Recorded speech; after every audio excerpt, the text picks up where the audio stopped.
வணக்கம். இன்னைக்கு நாம ஜூரிஸ்ப்ரூடன்ஸ்ல ரொம்ப ரொம்ப முக்கியமான ஒரு டாபிக்க பத்தி பார்க்க போறோம். அதுதான் லீகல் ரைட்ஸ், அதாவது சட்டப்பூர்வ உரிமைகள். நீங்க எல்எல்பி ஸ்டூடெண்டா இருக்கலாம், ஜுடிஷியல் எக்ஸாம்ஸ்க்கு தயாராகிட்டு இருக்கலாம், இல்ல கிளாட் பிஜி எழுத போறீங்களா. எதுவா இருந்தாலும் இந்த டாபிக்ல இருந்து ஒரு கேள்வி வராம இருக்கவே இருக்காது. சோ இன்னைக்கு எக்ஸாம் பாயிண்ட் ஆஃப் வியூல இந்த கான்செப்ட தெளிவா புரிஞ்சுக்கலாம் வாங்க. சரி, இன்னைக்கு நாம என்னென்னலாம் பார்க்க போறோம்னு ஒரு சின்ன ஓவர்வியூ பார்த்துடலாம். முதல்ல லீகல் ரைட்னா என்னன்னு ஒரு டெஃபினிஷன்ல இருந்து ஆரம்பிப்போம். அப்புறம் அதோட முக்கியமான கூறுகள் என்னென்னு பார்ப்போம். அதுக்கு பின்னாடி இருக்கிற தியரிஸ், அதோட வகைகள், அப்புறம் ஹோஃபீல்டோட அனாலிசிஸ்னு ஆழமா போய் கடைசியா எக்ஸாம்ல ஒரு சூப்பரான ஆன்சரை எப்படி எழுதுறதுங்கிற வரைக்கும் எல்லாத்தையும் கவர் பண்ணிடலாம். ஓகே, வாங்க ஆரம்பிக்கலாம். எந்த ஒரு எக்ஸாம் ஆன்சருக்கும் முதல் படி என்ன? ஒரு தெளிவான துல்லியமான டெஃபினிஷன் தான், இல்லையா? அதுதான் நம்மளோட அடித்தளம். ஃபேமஸான சட்ட அறிஞர் சால்மண்ட் கொடுத்த இந்த டெஃபினிஷனை பாருங்க.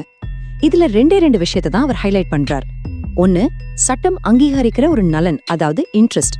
ரெண்டாவது, அந்த நலனை பாதுகாக்க மத்தவங்க மேல சுமத்தப்படுற ஒரு கடமை, அதாவது டியூட்டி. சிம்பிளா சொல்லணும்னா, உங்களுக்கு ஒரு உரிமை இருக்குன்னா அது ஒரு சட்டத்தால் பாதுகாக்கப்பட்ட நலன். அந்த நலனை மதிக்க வேண்டியது மத்தவங்களோட கடமை. அவ்வளவுதான் விஷயம்.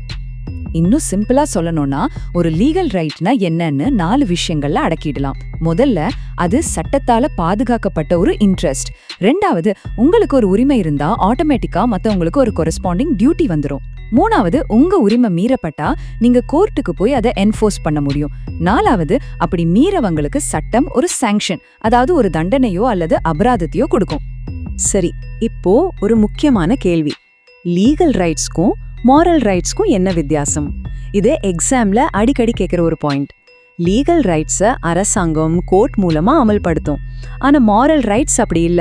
அது நம்ம மனசாட்சி, சமூகம், மதம் சார்ந்த விஷயம். பெரியவங்களை மதிக்கணுங்கிறது ஒரு தார்மீக உரிமை. ஆனா மதிக்கலேனும் கோர்ட்டுக்கு போக முடியாது, இல்லையா? அதுதான் அடிப்படை வித்தியாசம். ஓகே, டெஃபினிஷன் புரிஞ்சிருச்சு. அடுத்து நாம பார்க்க போறது ஒரு லீகல் ரைட்டோட அத்தியாவசியமான கூறுகள். சால்மன் சொல்றபடி எந்த ஒரு சட்டப்பூர்வ உரிமை எடுத்துக்கிட்டாலும் அதுக்குள்ள இந்த 5 விஷயங்கள் கண்டிப்பா இருக்கும். இது உங்க எக்ஸாம் ஆன்சருக்கு ஒரு நல்ல கட்டமைப்பை கொடுக்கும். எக்ஸாம்ல இது அப்படியே ஒரு ஸ்ட்ரக்சரா எழுதுனீங்கன்னா மார்க்ஸ் சொல்லலாம். மொத்தம் 5 விஷயங்கள் இருக்கு. 1, உரிமையாளர், அதாவது யாருக்கு உரிமை இருக்கோ அவரு.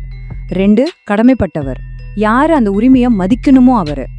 3, உள்ளடக்கம், அதாவது என்ன செய்யணும் இல்ல செய்யக்கூடாதுங்கிற செயல். 4, பொருள், அந்த உரிமை எதன் மேல இருக்குங்கிறது. 5, உரிமை மூலம், அதாவது அந்த உரிமை எப்படி உருவாச்சுங்கிற ஆதாரம். சரி, இந்த உரிமைகள் எல்லாம் எதுக்கு இருக்கு? இதோட நோக்கம் என்ன? இதை விளக்குறதுக்கு 2 பெரிய தியரிஸ் இருக்கு. ஒன்னோடொன்னு மோதிர தியரிஸ்னு கூட சொல்லலாம். ஒன்னு வில் தியரி, இன்னொன்னு இன்ட்ரெஸ்ட் தியரி. முதல்ல வில் தியரி, அதாவது விருப்ப கோட்பாடு. இதோட சிம்பிள் ஐடியா என்னன்னா, ஒரு உரிமைங்கிறது ஒருத்தரோட விருப்பத்தோட வெளிப்பாடு. அந்த உரிமையை கொண்டவருக்கு மத்தவங்களோட கடமையை கட்டுப்படுத்த ஒரு அதிகாரம் இருக்கு.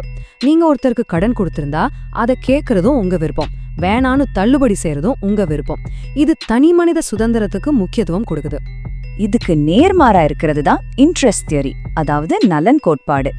இவங்க என்ன சொல்றாங்கன்னா, உரிமையோட நோக்கம் ஒருத்தரோட விருப்பத்தை நிறைவேற்றுறது இல்ல, அவரோட நலனை பாதுகாக்கிறது தான். உதாரணத்துக்கு, ஒரு குழந்தைக்கு அதோட சொத்து மேல உரிமை இருக்கு. அந்த குழந்தையால தன்னோட விருப்பத்தை சொல்ல முடியாட்டா கூட அதோட நலன் கருதி சட்டம் அந்த உரிமையை பாதுகாக்குது. இப்போ இந்த 2 தியரியையும் பக்கத்துல வச்சு பார்த்தா அதோட பிளஸ் மைனஸ் எல்லாம் இன்னும் தெளிவா புரியும். இந்த டேபிள பாருங்க. வில் தியரியோட பெரிய மைனஸ் என்னன்னா, குழந்தைகளோட உரிமைகளை அது சரியா விளக்கல. அதே மாதிரி இன்ட்ரெஸ்ட் தியோரியில எந்த நலனெல்லாம் சட்டம் பாதுகாக்கணுங்கிறதுல சில சமயம் ஒரு தெளிவில்லாம போயிடுது. இந்த வேறுபாடுகளை உங்க அனலிட்டிக்கல் ஆன்சர்ஸ்ல யூஸ் பண்ணிக்கலாம். ஓகே, தியரி எல்லாம் பார்த்தாச்சு. இப்போ கொஞ்சம் பிராக்டிக்கலா இந்த லீகல் ரைட்ஸ்ல என்னென்ன வகைகள் இருக்குன்னு பார்க்கலாம். இதுவும் எக்ஸாம்ல ரொம்ப முக்கியமான ஒரு பகுதி. முதல்ல, பர்ஃபெக்ட் அண்ட் இம்பர்ஃபெக்ட் ரைட்ஸ். பேர்லயே இருக்கு பாருங்க. ஒரு பர்ஃபெக்ட் ரைட்னா அதை மீறினா நீங்க கோர்ட்டுக்கு போய் நீதி கேட்கலாம். ஆனா இம்பர்ஃபெக்ட் ரைட் அப்படி இல்ல. சட்டப்படி அது ஒரு உரிமைதான், ஆனா கோர்ட் மூலமா அதை நேரடியா அமல்படுத்த முடியாது. உதாரணத்துக்கு, டைம் ஆகி போன ஒரு கடன், அதாவது டைம் பார்ட் டெட். அடுத்து, பாசிட்டிவ் அண்ட் நெகட்டிவ் ரைட்ஸ். இது ரொம்ப சிம்பிள். பாசிட்டிவ் ரைட்னா மத்தவங்க உங்களுக்கு ஏதாவது செய்யணும் அப்படின்னு நீங்க எதிர்பார்க்கலாம். உதாரணமா, கல்வி உரிமை. நெகட்டிவ் ரைட்னா மத்தவங்க உங்க விஷயத்துல தலையிடாம இருக்கணும்னு நீங்க எதிர்பார்க்கலாம். உதாரணமா உங்க பிரைவசி உரிமை. இப்போ நாம பார்க்க போறது ரொம்ப ரொம்ப முக்கியமான ஒரு வகைப்பாடு, ரைட் இன் ரெம் மற்றும் ரைட் இன் பர்சோனா. இதுல நிறைய பேருக்கு குழப்பம் வரும், ஸோ கவனமா கேளுங்க. ரைட் இன் ரெம்னா அது ஒட்டுமொத்த உலகத்துக்கும் எதிரான உரிமை. உதாரணமா உங்க வீட்டு மேல உங்களுக்கு இருக்கிற உரிமை. ரைட் இன் பர்சோனானா அது ஒரு குறிப்பிட்ட நபருக்கு எதிரான உரிமை. உதாரணமா ஒரு கான்ட்ராக்ட் மூலியமா ஒருத்தர்கிட்ட இருந்து பணம் வாங்க உங்களுக்கு இருக்கிற உரிமை. இதுவரைக்கும் பார்த்ததெல்லாம் ஒரு பக்கம். இப்போ நாம இன்னும் ஒரு படி மேல போய் ஒரு அட்வான்ஸ்டு டாபிக்க பார்க்க போறோம். அதுதான் ஹோஃபெல்ஸ் அனாலிசிஸ். இது சட்ட உறவுகளை ரொம்ப துல்லியமா பிரிச்சு பார்க்க உதவுது. நாம பொதுவா உரிமை ரைட்னு ஒரே வார்த்தையில எல்லாத்தையும் சொல்லிடுறோம் இல்லையா? ஆனா அதுல நிறைய நுணுக்கங்கள் இருக்கு. அந்த நுணுக்கங்களை பிரிச்சு மேயறது தான் ஹோஃபெல்டோட வேலை. வாங்க அதை எப்படின்னு பார்க்கலாம். இந்த சார்ட்டை பார்த்தா முதல்ல கொஞ்சம் குழப்பற மாதிரி இருக்கலாம், ஆனா ரொம்ப சிம்பிள். இதுல ரெண்டு விஷயம் தான் முக்கியம். ஒன்னு, செங்குத்தா இருக்கிற ஜூரல் கோரலேட்டிவ்ஸ். அதாவது ஒருத்தருக்கு ரைட் இருந்தா இன்னொருத்தருக்கு கண்டிப்பா அதுக்கு இணையான டியூட்டி இருக்கும்.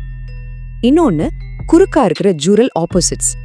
அதாவது ஒருத்தருக்கு ஒரு செயலை செய்ய பிரிவிலேஜ் இருந்தா அதே செயலை செய்ய வேண்டிய டியூட்டி அவருக்கு இருக்காது. முதல்ல ஃபர்ஸ்ட் ஆர்டர் ரிலேஷன்ஸ்ல ரைட்க்கும் பிரிவிலேஜ்க்கும் என்ன வித்தியாசம்னு பார்க்கலாம். உங்களுக்கு ஒரு ரைட், அதாவது ஒரு கிளைம் இருந்தா மத்தவங்களுக்கு ஒரு டியூட்டி இருக்கு. ஆனா உங்களுக்கு ஒரு பிரிவிலேஜ், அதாவது ஒரு சலுகை இருந்தா மத்தவங்களுக்கு அதை தடுக்கிற நோ ரைட் தான் இருக்கு. ஆனா உங்களுக்கு எந்த ஒரு கடமையும் இல்ல. இதுதான் அந்த நுட்பமான வித்தியாசம். அடுத்து செகண்ட் ஆர்டர் ரிலேஷன்ஸ். இது என்ன பண்ணும்னா, முதல்ல பார்த்தோம் இல்லையா, அந்த உறவுகளை மாத்தக்கூடிய சக்தி பத்தினது. உதாரணத்துக்கு பவர்னா என்ன? உங்களால மத்தவங்களோட சட்ட நிலைய மாத்த முடிஞ்சா அது பவர்.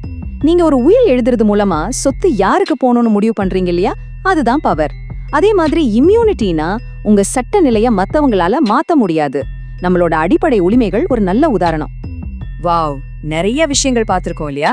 இப்போ இது எல்லாத்தையும் சேர்த்து உங்க எக்ஸாம்ல ஒரு 15 இல்ல 20 மார்க் கேள்விக்கு எப்படி ஒரு சூப்பரான பதில் எழுதுறதுன்னு பார்க்கலாம்.